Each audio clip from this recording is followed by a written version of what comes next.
It's early morning, and there you are laying in bed. You're all wrapped up in your sheets. Your face is halfway buried in the pillow, and the alarm goes off. You open up your eye to take a look at the clock, and you can't see the clock. Subconsciously, you lift your head, you open your other eye, you see the clock. You swing your legs out of bed. The first one hits the floor, just fine. The second one hits the floor in an awkward thump.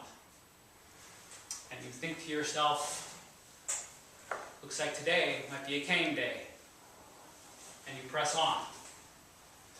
You go on with your day because you have hope. There is research, and where there's research, there's hope. 3 days later, you're back in bed, all safe and warm.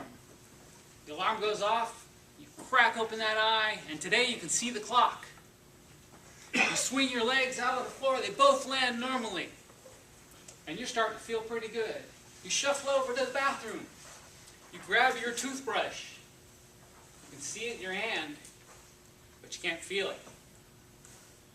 And you say to yourself, looks like I won't be lifting up any grandkids today. I don't know about yours, mine don't bounce. But you press on. Because there's research. And where there's research, there's hope. But you press on with your day, compensating for the parts of your body that aren't working that day. Ladies and gentlemen, that is life with multiple sclerosis. And I have a front row seat.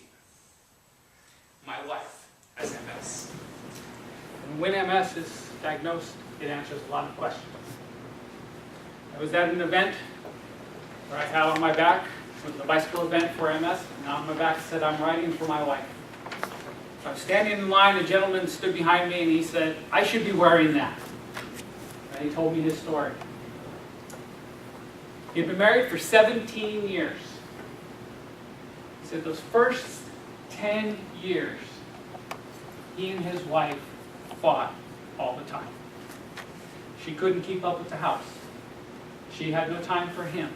She had no energy for him. She couldn't keep up with the kids. When she was diagnosed with MS after 10 years of marriage, it answered questions. It united them. It gave them an enemy to fight. And he said the last 7 years has been the greatest years of his life. Because there's research, that man's story doesn't get repeated as often. Because there's research, there's hope. But there's been plenty more research, so there's plenty more hope. There are now many different forms of medication because there's research. And where there's research, there's hope.